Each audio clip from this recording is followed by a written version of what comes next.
أعوذ بالله من الشيطان الرجيم. قتل أصحاب الأخدود النار ذات الوقود إذ هم عليها قعود وهم على ما يفعلون بالمؤمنين شهود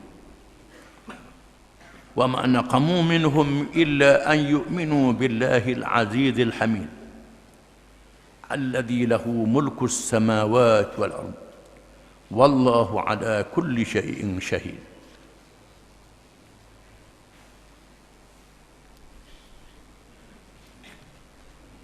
Maksudnya celakalah kaum yang menggali parit api yang penuh dengan bahan bakaran. Mereka dilaknat ketika mereka duduk di kelilingnya, sambil mereka melihat apa yang mereka lakukan kepada orang-orang yang beriman. Dan mereka tidak marah dan menyeksakan orang-orang yang beriman itu, melainkan kerana orang-orang itu beriman kepada Allah yang Maha Kuasa, lagi amat terpuji. Tuhan yang menguasai segala alam langit dan bumi, dan Allah sentiasa menyaksikan tiap-tiap sesuatu.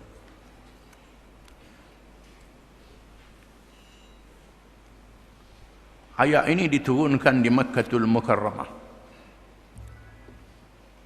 ketika Nabi SAW dan sahabatnya menghadapi kezaliman kaum musyrikin di Makkatul Mukarramah yang menangkap, menyeksa orang-orang yang beriman, dan ada yang mati. Maka Allah menurunkan kisah ini untuk memberi amaran kepada orang-orang kafir yang zalim, yang jahat itu, dan memberi semangat kepada orang-orang yang beriman. Allah membawa kisah berlaku kalangan umat di zaman dahulu. Ulama mengatakan peristiwa ini berlaku di negeri Yaman, di Najran, di mana raja negeri itu,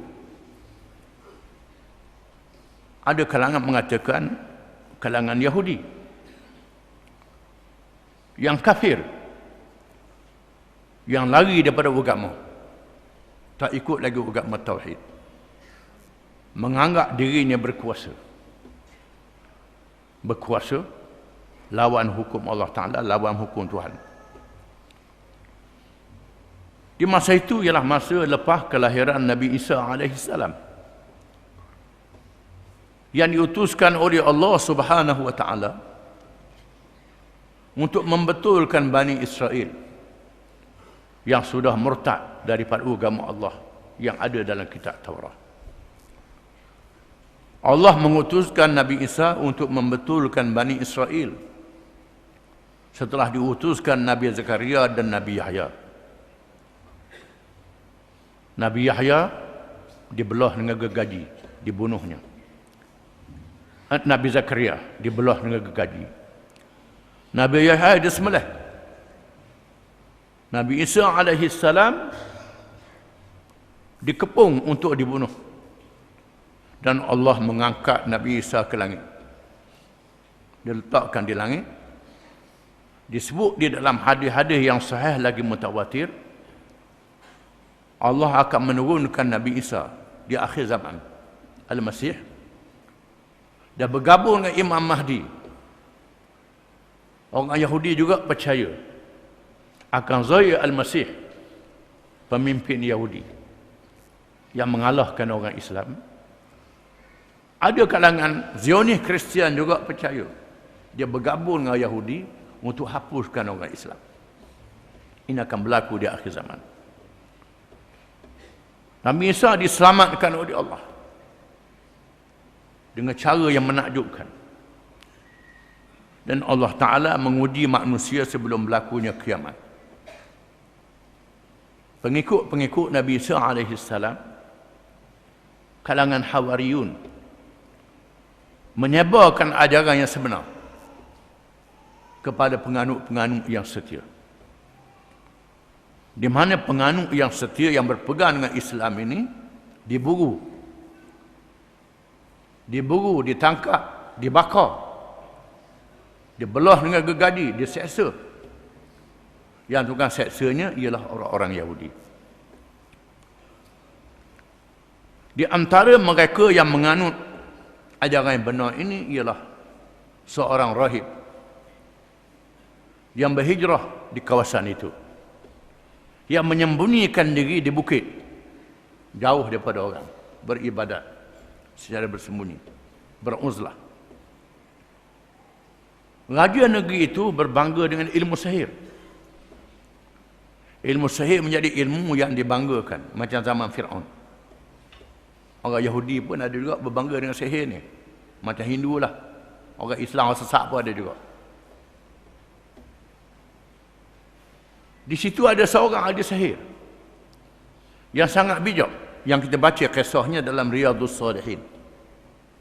Kisah dia Riyadhus Salihin.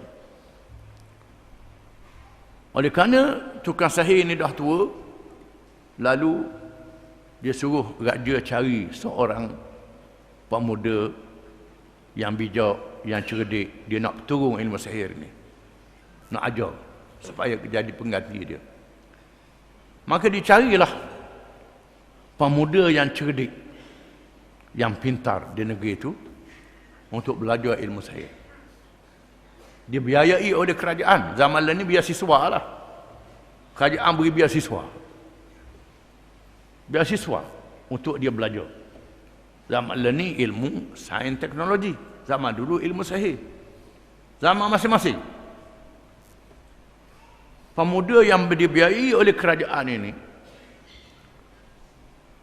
dalam perjalanan dia nak mengaji ilmu sihir itu, terserempak dengan rahib, padri yang beribadat kepada Allah Ta'ala. Dia singgah kat padri, lalu dia belajar agama dengan padri ini. Belajar agama, dan dia beriman kepada Allah. Dalam masa yang sama, dia juga ngaji kat Universiti Sihir ni. Dia ngaji situ. Dia berulang alik. Oleh kerana dia berminat tempat belajar agama ni, menyebabkan dia lewat.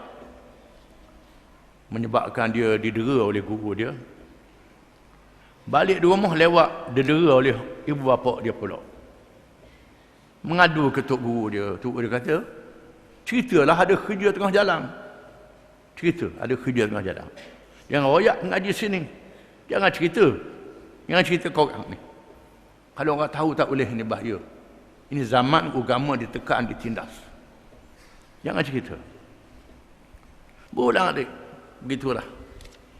Selamatlah dia dengan dia berbohong. Bohong yang diizinkan oleh syarak. Bohong tak apa. Kerana nak menyelamatkan diri. Tak jadi salah. Ni tak boleh bohong. Nak betul orang panggil. Semua. Ada tempat yang wajib kena bohong. Dalam keadaan begitu, satu hari dia terserempak dengan orang ramai yang berkumpul tengah jalan. Dia tanya pasal apa? Ada binatang buah tengah jalan. Binatang buah ada tengah jalan. Tak berani nak nitah. Lalu dia kata, inilah peluang aku nak uji mana betul antara Tok Guru dengan ahli sihir. Lalu dia bawa batu sutik. Ya Allah, ya Tuhanku, kalau sekiranya Tok Guru aku ni betul. Dia panggil bertawasul. Tok Guru aku ni betul, diredai olehmu, binasakanlah binatang ni. Dia pekong, kena mapuh binatang tu. Mapuh. Menyebabkan berita dia membunuh binatang ni tersebar. Bila tengok benda pelik, mula orang mari rumah sadulah. Hak sakit, hak demam, hak tepok, hak buta mari. Minta tolong. Tuhan makbulkan doa dia. Boleh menyembuhkan orang sakit. Berita siapa? Kepada menteri. Menteri yang buta. Menteri itu mari di rumah dia. Minta tolonglah. Celek mata dia ni. Dia kata bukan saya Tuhan, Allah yang mencelekkan. Kalau beriman kepada Allah, bolehlah celek. Kalau datuk-datuk lah zaman ni lah. Beriman kepada Allah, bolehlah celek. Dia pun doa, beriman kepada Allah. Menteri jadi celek. Pergi dekat majlis raja. Raja tengok menteri buta dia celek. Raja heran. Buat mana mau jadi celek ni? Dia kata Allah yang mencelekkan mata saya. Raja kata ada Tuhan lain pada aku? Ada, Allah. Lalu menteri itu dia seksa. Tak tahan kena seksa, dia rayak budak tadi.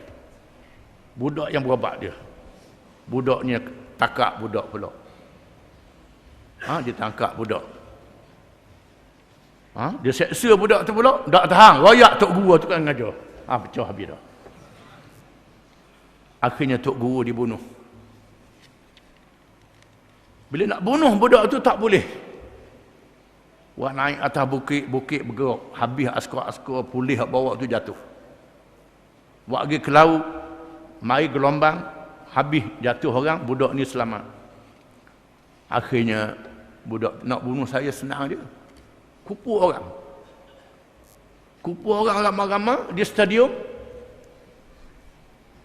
Tambakkan saya di batang kerma. Suruh tukang panah tu sebut Bismillah. Bismillah Rabbi hadal ghulam. Rabbil ghulam. Dengan nama Allah, Tuhan pemuda ni. Dipanah mati. Pada mati, orang ramai kata amanna bi rabbil ghulam. Kami beriman kepada Allah. Kami beriman kepada Allah. Menyebabkan orang ramai jadi beriman bila melihat kekuasaan Allah Ta'ala. Sebut nama Allah. Budak yang tak boleh dibunuh dengan apa cara, sebut nama Allah, mati. Mati budak ni. Syahidlah. Syahid. Dia kata bunuh diri. Ini bukan bunuh diri. Ini bukan bunuh diri. Mengorbankan diri dia untuk menyelamatkan akidah orang ramai. Sanggup dia mengorbankan diri dia nak menyelamatkan akidah orang ramai. Ini dibolehkan. Bukan bunuh diri lain. Bunuh diri ni orang hak putus, tak boleh nak kahwin dengan orang, putus cinta, hutang banyak, dia ingat lepas dengan bunuh diri, lepas tak, lepas mati ada lagi hukum dengan dia. Ini orang ruh dia kuat dengan Allah Ta'ala. Bila penduduk negeri ada yang beriman, lalu raja mengarahkan supaya digalikan parit. Digalikan parit yang panjang di tengah jalan. Di tengah-tengah jalan. Dikumpulkan kayu-kayu api yang banyak, dinyalakan kayu api. Dinyalakan kayu api, tanya setiap yang lalu beriman kepada Allah ataupun tidak. Yang beriman kepada Allah dicampak dalam api. Yang tak beriman kepada Allah diselamatkan. Ini ujian. Ini ujian dicampur dalam api. Kita cuma tak boleh berah je. Tak boleh berah, tak boleh pitih je. Ini campur dalam api. Ini. Setiap yang beriman dicampur dalam api. Qutila ashabul ukhdud. Celaka puak-puak yang menggali parit-parit yang banyak. An-nari dhatil waqud, yang menyalakan api yang mempunyai bahan bakar yang besar. Dinyalakan api yang menjulang-julang. Idhum 'alaiha qu'ud, ketika mereka itu duduk di keliling parit-parit yang dinyalakan api itu. Suka tengok orang Islam kena bunuh. Berbangga melihat menyeksakan orang. Berbangga, megah sangat. Wa ma naqamu minhum illa an yu'minu billah wa hum 'ala ma yaf'aluna bil mu'minina syuhud. Padahal mereka itu menyaksikan apa yang mereka buat terhadap orang-orang yang beriman. Kisah dalam Quran ini berulang. Kita baca kisah bagaimana saudara kita di Kemboja dibunuh oleh komunis. Orang Islam di Kemboja dibunuh oleh komunis. Dibakar, direbus dalam air. Di Bosnia Di Bosnia, ini berlaku di akhir zaman. Ini kisah yang sama. Di Bosnia dan berlaku di negeri komunis, masa penaklukan komunis dulu. Yang sempat berhijrah, yang tak sempat dibunuh. Di Spanyol, ketika jatuhnya Islam di Spanyol, dibunuhnya orang Islam. Dan di rata-rata dunia, orang Islam diseksa. Termasuk di negeri orang Islam sendiri, di Mesir. Di Mesir. Di Syria. Tempat orang nak ke Islam. Orang nak ke Islam, dibunuhnya. Diseksanya. Ini kisah yang berulang. Quran ni bukan buku cerita. Quran adalah pengajaran sehingga hari kiamat. Wa ma naqamu minhum illa an yu'minu billahil azizil hamid. Dan tidaklah mereka itu menyeksa, marah dan menyeksa malaikat kerana mereka itu beriman kepada Allah, Tuhan yang maha perkasa lagi maha terpuji. Kesalahan dia bukan tipu orang. Kesalahan dia bukan merampok. Kesalahan dia bukan buat zalim. Kesalahan dia bukan buat kacau. Kesalahan dia nak ke Islam. Kalau nak ke Islam, dia anggap salah. Nak laksanakan syariat Allah, dia anggap zalim. Nak laksanakan hukum qisas, hukum hudud, nak haramkan arak, nak haramkan judi, dia anggap ini sebagai suatu benda yang tak betul. Kalau menipu tak apa. Laksanakan syariat Allah tak boleh. Salah. Ini ujian yang melanda orang Islam di seluruh dunia pada hari ini. Orang nak melaksanakan Islam dia anggap jahat belaka. Hak perang pun jahat, hak masuk pilihan raya pun jahat. Ada negeri yang berperang di Palestin. Berperang. Di Syria berperang, di Afghanistan berperang. Kerana musuh masuk menyerang negeri. Nak laksanakan syariat. Dia boleh terima kalau rakyat menerima pemerintah yang tak laksanakan hukum Islam. Kalau pemerintah tak laksanakan hukum Islam, tak apa, sanggup beri batuan, ban dunia boleh beri, nak berapa bilion. Bila sebut nak laksanakan Islam, tak boleh. Di Algeria, bila parti Islam Algeria menang 70%. Tentera rampas kuasa. Pemimpin Islam ditangkap, dibunuh. Ini seluruh dunia. Dan media-media menyebarkan berita-berita yang banyak mengarut berita. Berita mengarut, kita keliru. Kerana syarikat berita dikuasai oleh Yahudi, dikuasai oleh puak-puak yang musuh Islam. Zaman ini zaman fitnah, zaman bencana. Dengan sebab itu kita disuruh bersabar menghadapi ujian ini. Dan tidaklah mereka bertindak terhadap orang-orang yang beriman di Mekah zaman Nabi. Begitulah zaman-zaman yang kemudian. Illa an yu'minu billahil azizil hamid. Malaikat kerana mereka itu beriman kepada Allah yang maha perkasa lagi maha bijaksana. Sehingga ulama-ulama yang suruh berjihad dianggap penganas. Seluruh dunia. Syekh Yusuf Qaradawi penganas. Dianggap penganas.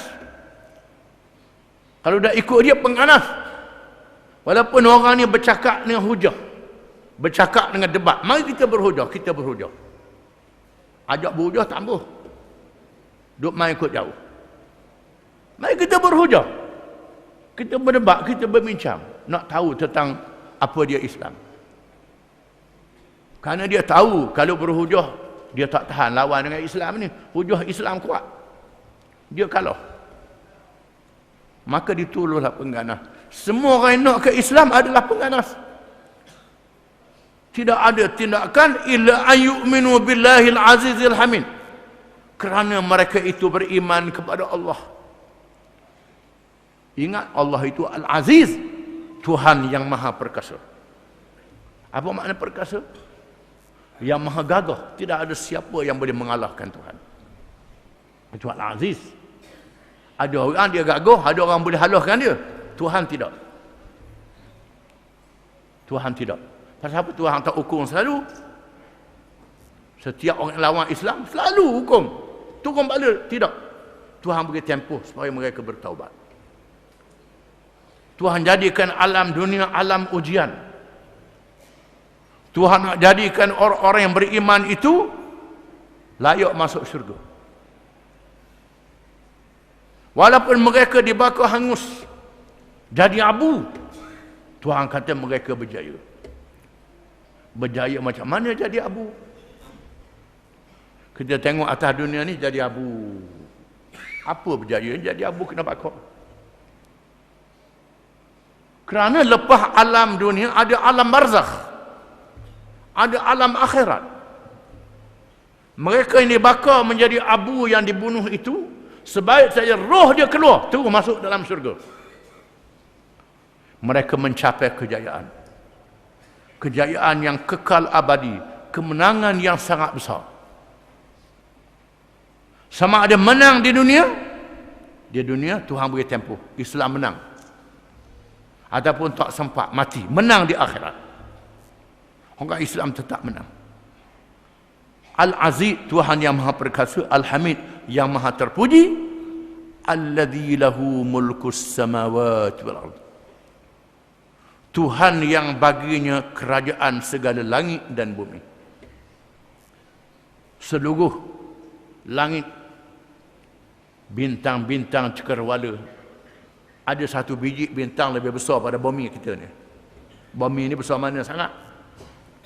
Laksana habuk yang halus. Kalangan makhluk Allah Ta'ala. Oleh kerana itu, kerajaan yang besar-besar yang ada dalam dunia ni tak usah berasa besar lah. Bumi ni tak boleh nak beratur habis. Bumi tak usah nak habuk. Di bawah kekuasaan Allah. Alam malaikat, alam nyata, alam ghaib. Ini kerajaan Allah Ta'ala. Allah Ta'ala boleh bertindak bila-bila masa saja. Tuhan yang baginya kerajaan segala langit dan bumi. Segala langit, as-samawat. Langit ni banyak. 7 lapis langit. Lapis-lapis langit ni pula ada bintang-bintang. Nak tahu berapa triliun bintang, kita tak tahu banyaknya. Tiap-tiap bintang ini ada yang besar pada bumi kita. Dan bumi juga milik Tuhan. Bumi yang kecil ni milik Tuhan juga. Wallahu ala kulli syai'in syahid. Dan Allah menjadi saksi di atas tiap-tiap sesuatu. Tiap-tiap sesuatu yang dilakukan oleh manusia di atas muka bumi ini disaksikan oleh Allah. Allah Ta'ala menyaksikan sendiri dengan lihat dia, dengan dengar dia, dengan tahu dia. Dan Allah Ta'ala mempunyai saksi malaikat-malaikat yang ditugaskan. Dan makhluk-makhluk lain yang ditugaskan. Semuanya menjadi saksi. Oleh kerana itu, orang-orang yang beriman, jangan berasa hina. Jangan berasa lemah menghadapi musuh-musuh Islam. Disebut dalam surah An-Nisa, وَلَا تَهِنُوا فِي ابْتِغَاءِ الْقَوْمِ إن تكونوا تألمون فإنهم يألمون كما تألمون وترجون من الله ما لا يرجون ولا تهنوا في ابتغاء القوم. Kamu orang-orang beriman ni jangan berasa lemah, berasa hina menghadapi kaum yang ramai yang menentang kamu. In takunu ta'lamun, jika sekiranya kamu sakit. Kamu sakit kerana kamu berpegang dengan Islam. Fa innahum ya'lamuna kama ta'lamun. Maka sesungguhnya mereka sakit macam kamu sakit juga, Tuhan kata. Mu sakit berlawan mereka siapa tak nera tidur. Mereka juga sakit lawan mu tak nera tidur juga. Mu habis pitih, dia habis pitih banyak lagi. Dia habis pitih banyak daripada kita lagi. Kita habis ria, dia habis senjata. Sebab dia pitih banyak. Pitih banyak. Kita pitih sikit, habis pitih juga. Dia pitih banyak, habis. Habis. Berapa bilion, berapa triliun, melawan dengan RM10 je. Wa tarjuna minallahi ma la yarjun. Dan kamu berharap daripada Allah apa yang mereka tidak harapkan. Di sini kelebihan kamu. Kelebihan kamu, wa tarjuna min Allah, kamu berharap daripada Allah. Ma la yarjun, apa yang tidak ada pada mereka. Mereka nak harap apa? Mereka tak beratur dengan Allah Ta'ala.